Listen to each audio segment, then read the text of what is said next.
ప్రభుత్వ పాఠశాలలో మధ్యాహ్న భోజన పథకం వంట చేస్తున్న వారు తీవ్ర ఆర్థిక ఇబ్బందులు ఎదుర్కొంటున్నారు. సకాలంలో బిల్లులు రాకపోవడంతో వంట చేసేందుకు ఎవరూ ముందుకు రాకపోవడంతో భోజనం లేక విద్యార్థులు ఇబ్బందులు పడుతున్నారు. ఉమ్మడి పాలమూరు జిల్లాలోని కొల్లాపూర్లో విద్యార్థులు అవస్థలు పడుతున్నారు.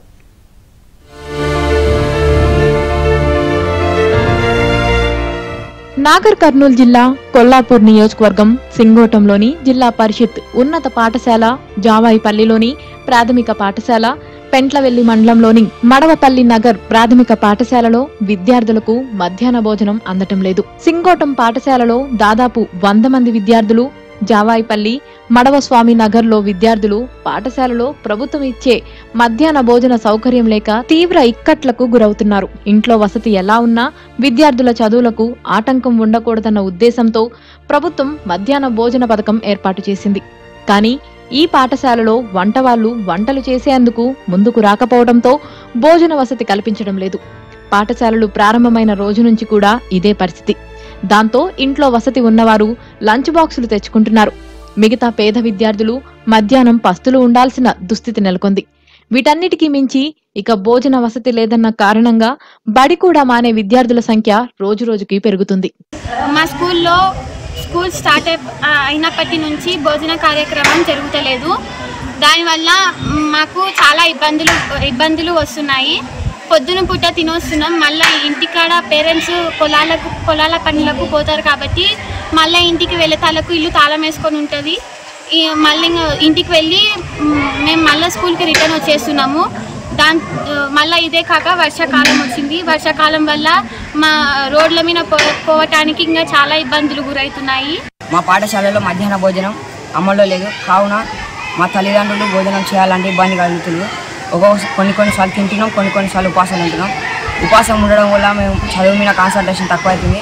కావున గ్రామ పెద్దలు కానీ, మహిళా సంఘాలు కానీ, ఇతర మహిళలు కానీ ఈ విషయం పట్ల కేర్ తీసుకోవాలని కోరుతూ, గతంలో వంటలు చేసిన వారికి ప్రభుత్వం నుంచి రావాల్సిన బిల్లులు సకాలంలో రాలేదన్న కారణంగా ఈ ఏడాది వంటలు చేసేందుకు ఎవరు ముందుకు రాలేకపోవడంతో ఈ దుస్థితి ఏర్పడింది. వంట వాళ్ళను బ్రతిమిలాడినా ముందుకు రావడం లేదని, అందుకే విద్యార్థులు కూడా రోజురోజుకు తగ్గిపోతున్నారని పాఠశాల ప్రధానోపాధ్యాయులు ఆవేదన వ్యక్తం చేస్తున్నారు.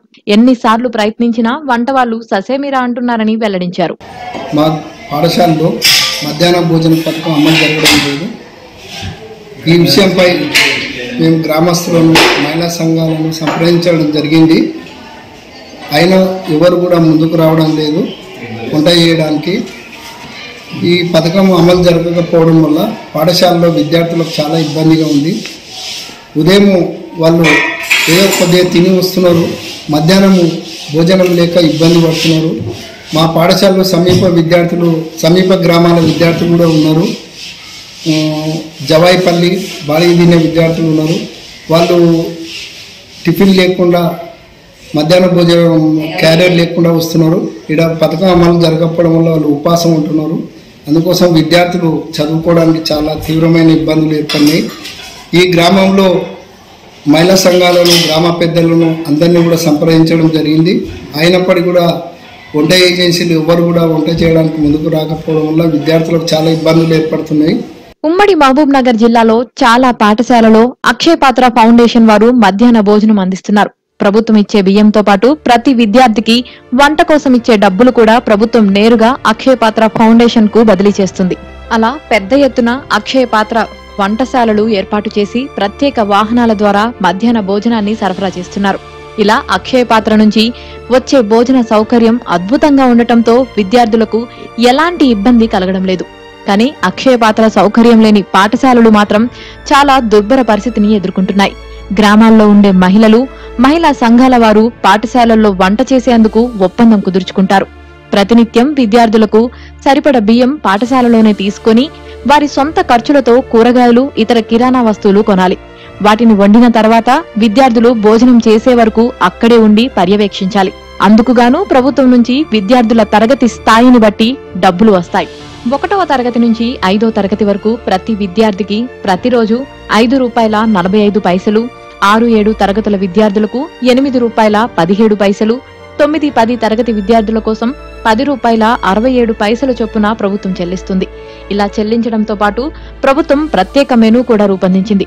అందులో భాగంగా 3 రోజుల భోజనంతో పాటు రాగి జావా, 2 కూరగాయలు, ప్రతి 2వ రోజు భోజనంతో పాటు కోడిగుడ్డు కూడా ఇవ్వాల్సి ఉంటుంది. అయితే ఇదంతా బాగానే ఉంది. కానీ వంటలు చేసేవారికి నెలల తరబడి బిల్లులు రాక, వంటలు చేసేందుకు చేసిన అప్పులు తీరక చాలా మంది వంట వాళ్లు మానేస్తున్నారు. ప్రభుత్వ పాఠశాలలో చదివించే వారంతా దిగువ మధ్య తరగతికి చెందిన విద్యార్థులే అధికం.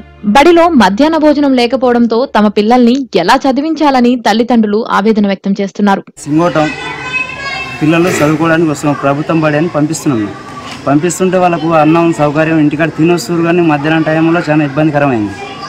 అందరూ మేము ఏం చేస్తున్నాం, పొద్దుగాల లేచి చేనులకు వెళ్తున్నాం, మేము తాళం వేసుకుని వెళ్తున్నాం. వాళ్ళు ఇంటికి వచ్చి ఏం చేస్తారు, చూస్తారు, మళ్ళీ వస్తారు. వాళ్ళ ఆకలితో వాళ్ళు చదువుకుంటున్నారో చదువుకోలేదో తెలుస్తలేదు. పరిస్థితులు ఎలా ఉన్నా విద్యార్థుల చదువుకు అడ్డంకులుగా ఉండొద్దన్న ఉద్దేశమే ప్రభుత్వానిది.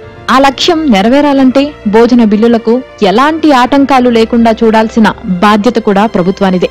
గత ప్రభుత్వ హయాంలో జరిగిన లోటుపాట్లను సవరించి ఇప్పటి నుంచి సక్రమంగా బిల్లులు చెల్లింపు చేయాలనే డిమాండ్ వినిపిస్తుంది.